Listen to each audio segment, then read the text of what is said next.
Ассалаумағалейкум ардақты ағайын, эфирде сұхбат бағдарламасы өздеріңізбен бірге мен Бақтияр Хамид. Автожолдар ел экономикасының ең бір күрделі саласы. Бұған қазақ елінің Европа мен Азия арасын жалғап жатқан тиімді географиялық орналасуын қоссақ, нағыз табыстың көзі сол жолдарда жатқандығын аңғару қиын емес. Бұл мүмкіндікті тиімді пайдалану үшін ең алдымен заманауи автомагистральдарды салу керек әрине. Бұл бағытта елімізде қандай жұмыстар атқарылып жатыр? Хабарымыз бүгін осы сауалдың төңірегінде өрілмек. Студия қонағы Қазақстан Республикасының көлік және коммуникация министрлігінің вице-министрі Мереке Пішембаев. Мереке Құдайбергенұлы, студиямызға қош келдіңіз.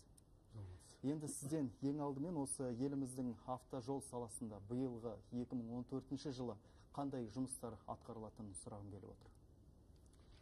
Басында мен айтып өтейін дегенім, біздің Қазақстан бойынша 96.700 шақырым автомобиль жолдары бар. Жалпы ұзындығы дейсіз? Жалпы ұзындығы, иә. Соның 23.500 шақырымы бұл республикалық маңызы бар жолдар. 73.200 шақырым бұл жаңағы жергілікті жолдар.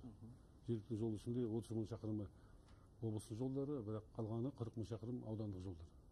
Соған былай қарап отқанда бүгінгі мынау министрлік, транспорт және коммуникация министрлігі сол республикалық маңызы бар жолдарға жауап береді.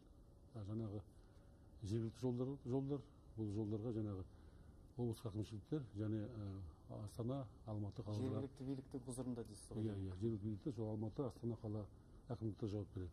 Сондықтан мен айтайын дегенім, өткен жылы 2013 жылы сол министрлікте бізде сондай өзгерістер болды.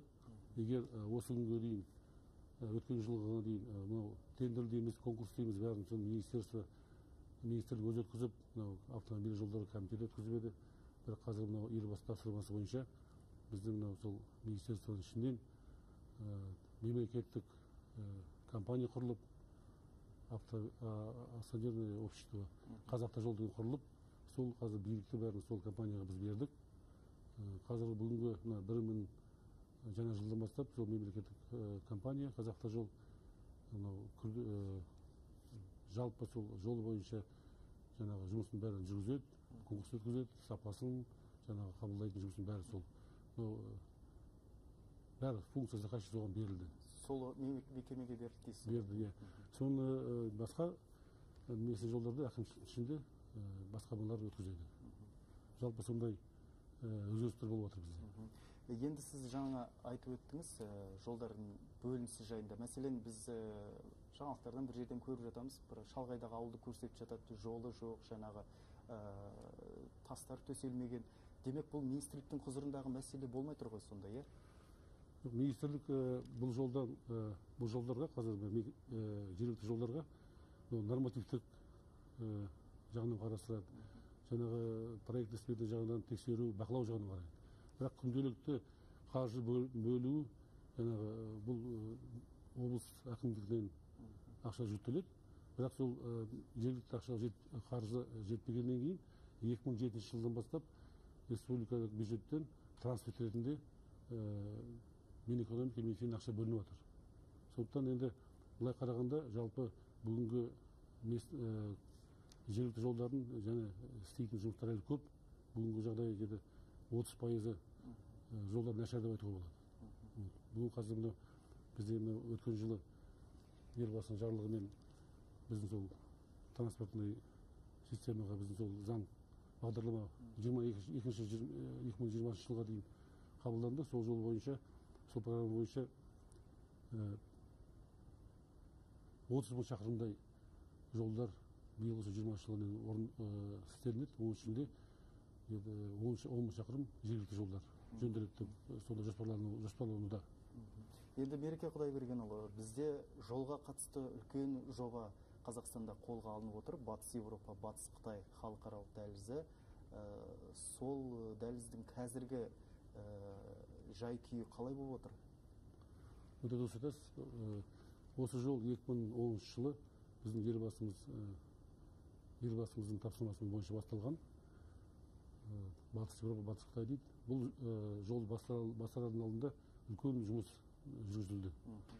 Өйткені сол Қытаймен, Ресеймен, Европа одағымен келесі шарттарға қол қойылып, осы жол басталарында сондай рәсімдермен өтіп, міне осы күнге дейін сол жолдан мысалы 2478 шақырым жол біз Қазақстан бойынша жөнделеді. Соның бүгінгі күні 1720 шақырым жолы істелінді. Биыл біз сол 157 шақырымда да биыл бітіреміз. Сонда ендігі жылы 2015-те осы дәліз жоспарлы бойынша аяқталу керек. Сондықтан қазіргі міне бүгінгі жұмыстар Шымкент пен Ташкенттің ортасында биыл басталып жатыр жұмыс. Сосын тағы осы жыл тағы Алматы Хоргос деген жол, соны тағы биыл бастап жатырмыз. Сондықтан жұмыстар көп істеліп жатқан. Жаңағы осы жол бойынша енді бірінші Қытай мен Қазақстан 25% тасымалдау көбейеді. Қытай мен орталық Азия және Қытай, Ресей, Европаға 40%-ға дейін тасымалдау көбейеді деп ойлаймыз. Сондықтан мынау есеп бойынша 2020 жылға дейін 3 есе көбейеді транзиттік тасымалдау. Бұл дегеніміз бюджетке қосымша табыс қой. Бюджетке қосымша табыс болады. Жаңа сол жол бойынша өңірдегі халыққа жағдайы дұрысталады, экономикаға өте үлкен. Мен былай айтып өтейін, Совет үкіметінен бастап қарағанда мынау кезінде болды БАМ деген. Байқоңыр-Амурский магистраль. Соған қарағанда сондай үлкен мынадай құрылыс бұрынғы Совет үкіметінде Қазақстанда мен ойлаймын бірінші сондай үлкен сондай құрылыс. Бұл жаңа айтып отырмын, елбасының тапсырмасымен салынған жоба.